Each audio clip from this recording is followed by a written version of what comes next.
आज दोपहर को एयर इंडिया की फ्लाइट संख्या AI 171 दुर्घटनाग्रस्त हुई और कई पैसेंजर इसके अंदर हताहत होने की संभावनाएं हैं। इस घटना से पूरा देश क्षुब्ध है और पूरा देश एक साथ पूर्ण संवेदनाओं के साथ ये जो दुर्भाग्यपूर्ण हादसे में पैसेंजर हताहत हुए हैं, इनके परिजनों के साथ खड़ा है। सबसे पहले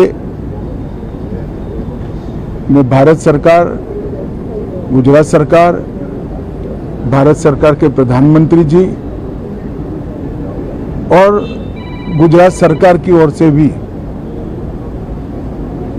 जो लोग हताहत हुए हैं, इनके परिजनों के प्रति गहरी संवेदना व्यक्त करता हूं। 10 ही मिनटों में हादसे के भारत सरकार के पास सूचना पहुंची। तुरंत ही मैंने मुख्यमंत्री जी, यहाँ के गृह मंत्री, होम डिपार्टमेंट के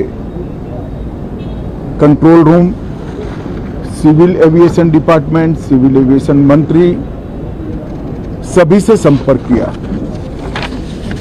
प्रधानमंत्री जी का भी तुरंत ही फोन आ गया और भारत सरकार और गुजरात सरकार के सभी डिपार्टमेंट एक साथ होकर राहत और बचाव कार्य में लगे। इस विमान में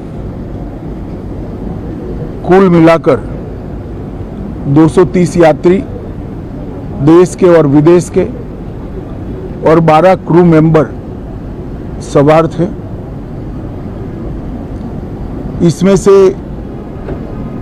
एक यात्री का बचने का अच्छा समाचार मिला है, मैं उनको मिलकर आया हूं। मृत्यु का आंकड़ा तो DNA परीक्षण और यात्रियों की पहचान के बाद ही अथॉरिटी अधिकृत रूप से घोषित करेगी,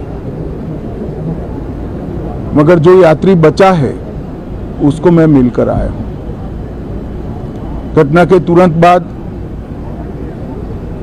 गुजरात सरकार ने बहुत त्वरा से डिजास्टर मैनेजमेंट की सारी इकाइयों को अलर्ट करते हुए, चाहे हेल्थ डिपार्टमेंट हो, चाहे फायर ब्रिगेड हो, चाहे पुलिस विभाग हो, भारत सरकार की भी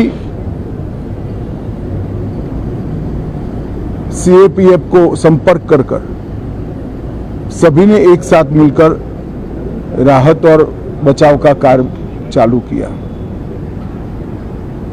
मगर 1.25 लाख लीटर ईंधन विमान के अंदर ही था और लगभग गर्मी, तापमान इतना ऊंचा हो गया कि किसी को बचाने की मौका ही नहीं मिला। अब मैं घटना स्थान पर भी जाकर आया हूं। सारे यात्रियों के मृतदेह को बाहर निकालने का काम लगभग समाप्त हो चुका है। जितने यात्रियों के परिजन यहां पहुंच चुके हैं, वो सबका DNA लेने की कार्यवाही भी 2-3 घंटों में समाप्त हो जाएगी। विदेश में जिनके परिजन हैं, उनको सूचना देने की कार्यवाही समाप्त हो चुकी है और जैसे ही पहुंचते हैं उनके भी DNA सैंपल लिए जाएंगे और मृतदेहों की पहचान के लिए जितने मृतदेह मिले हैं, इनके भी DNA सैंपल लेने की कार्यवाही समाप्त हो चुकी है। गुजरात में ही लगभग 1000 के आसपास DNA टेस्ट करने पड़ेंगे। ये सभी टेस्ट करने की क्षमता गुजरात में विकसित है तो डीएनए टेस्टिंग के लिए कहीं गुजरात के बाहर जाने की ज़रूरत नहीं पड़ेगी।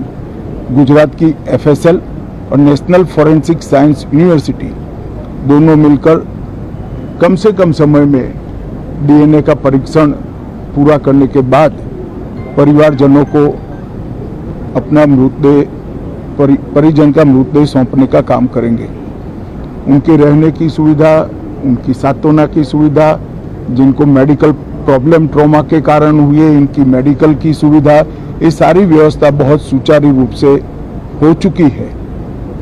अभी रिव्यू मीटिंग में सारी व्यवस्थाओं को हम सब मंत्रियों ने साथ में मिलकर देखा है। एविएशन डिपार्टमेंट ने अपनी जांच शुरू कर दी है और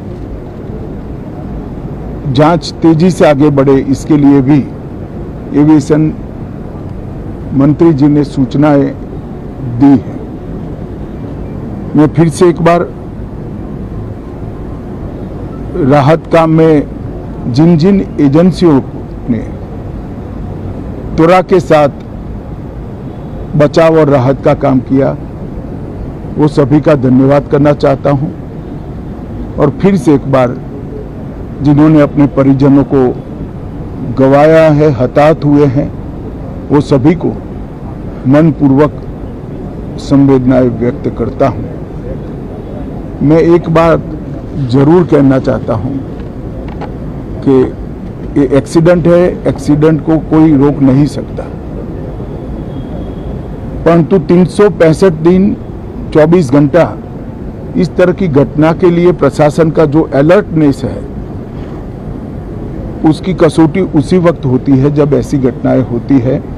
और आज गुजरात के डिजास्टर मैनेजमेंट की तैयारियों का एक प्रकार से दुर्भाग्यपूर्ण तरीके से मगर कसौटी हुआ और बहुत त्वरा के साथ यहाँ पर काम किया गया, वो पूरे देश के मीडिया के सामने और परिजनों के सामने भी आया है। अंत में मैं फिर से एक बार सम्माननीय प्रधानमंत्री नरेंद्र मोदी जी की ओर से, भारत सरकार और गुजरात सरकार की ओर से सभी हताहत लोगों के परिजनों के प्रति गहरी संवेदना व्यक्त करता हूं। धन्यवाद।